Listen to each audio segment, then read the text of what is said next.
Yeah.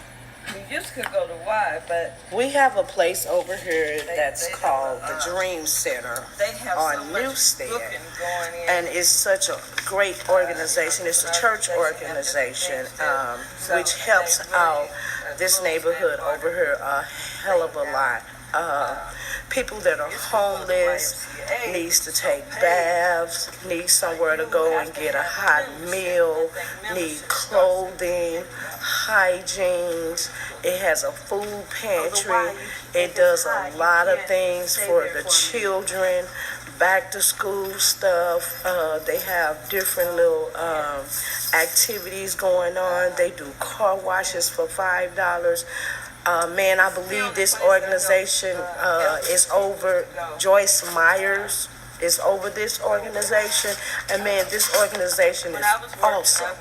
That is the only thing we have over in this area, which is like over by Lavity and Corvus, off the other side of Natural Bridge, on Newstead. It's called the Dream Center. It's also a church that helps over here in this neighborhood.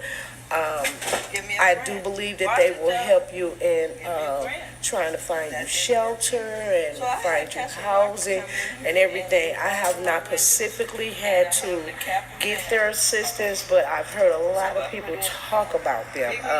I heard the homeless girls that be up on Newstead talk about how they go get clothing and how they go take baths, that walks up and down the block and things like that. And I heard them talk about how they go get hygiene, and when they hungry they can go over there and get something to eat and things like that. And man, this place is so awesome. I wish that they had it's so sad that we have no place in St. Louis anymore. When they closed down Larry Rice, man, they took away a facility. I know that it was probably not up to parts and things like that, but man, y'all took away a helping center for a lot of homeless people, and we don't have shelters like a lot of area does. And St. Louis, to my knowledge, I'm not for sure about other areas because I'm only in St. Louis and I can only talk about where I'm at. We have so many people here that are homeless and needing shelter and needing a place to sleep and needing a place to lay their head. And there's so less money on helping people get established with living quarters, especially people that have kids. You have women that's sleeping outside with their children. And that's so sad. like I say, We don't have those assistants here. And we don't have them facilities here anymore. And the buildings that we did have for these places to hold these people, the government has not helped to assist in taking care of these places that they've run down. So you guys have come and closed them down. So now these people have nowhere to go but the streets. And that's so sad. It's really, really sad. So now we have a lot of our families on the streets.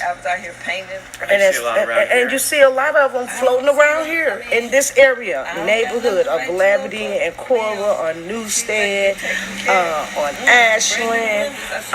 You see them walking up and down Natural Bridge. You see them everywhere. They're homeless. They have nowhere to go. No place to lay their head. And yeah, you find some of them, yes, they are addicts, but in regardless to what or however their life is, they all need help. We are all still human beings. It doesn't make a difference how our life has become. I don't think nobody woke up today and said, hey, I want to be an alcoholic. Hey, I want to be an addict. Hey, I want to be a dope fiend. Nobody wakes up one morning and say, I want to be that. And I can relate and I can talk about that because I used to be an addict. And I thank God today that I'm a recovering addict. And I live the recovering lifestyle. It's only by His grace and mercy, man, that I've been clean 6 years. and I stay clean one day at a time. Everybody does not have that willpower to continue on that journey. So yes, we have a lot of homeless people. Yes, we have a lot of dope fiends out here. Yes, we have a lot of street walkers. Yes, we have a lot of everything. But at the end of the day, man, we are still homeless and we're still human. We're still human beings. And we need help. And some of us, yes, we resist help. We resist help for so many different reasons because we've been hurt. We don't trust. A lot of things has happened throughout our lives to make us not want to let nobody help us or we don't trust people. But we're still human beings. And we need you guys' help. So when you see somebody out there homeless or you see a dope fiend walking the streets, don't think, oh, there goes that dope fiend. She woke up this morning and said, I want to be a dope fiend. No. Because I was one of those people. And like I said, I thank God. And this is not my first time around. It's my second time. So I thank God that when I started in 2002 and I relapsed and I went back out and tested the waters again, that it didn't take me 10 or 15 years to stay out there again and come back. I ran my butt back. And I've got 6 years going on clean. And it's only by His grace and mercy that I stay here and I fight for this chance of a second life. Because little do y'all know, we are the chosen ones.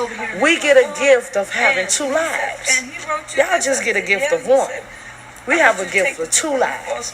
Because if you reserve and if you survive and live to tell a story on being an addict, man, you have a gift. You have a gift to tell somebody how you live the horrors of addiction.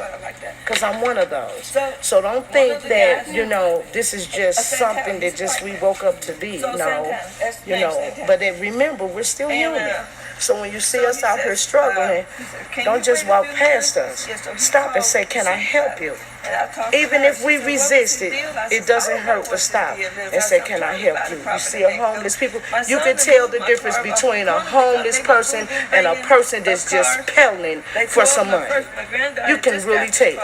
I know I can. So, just help our cities so we can help ourselves and learn how to get up on our feet and do some things better for ourselves. Thank you.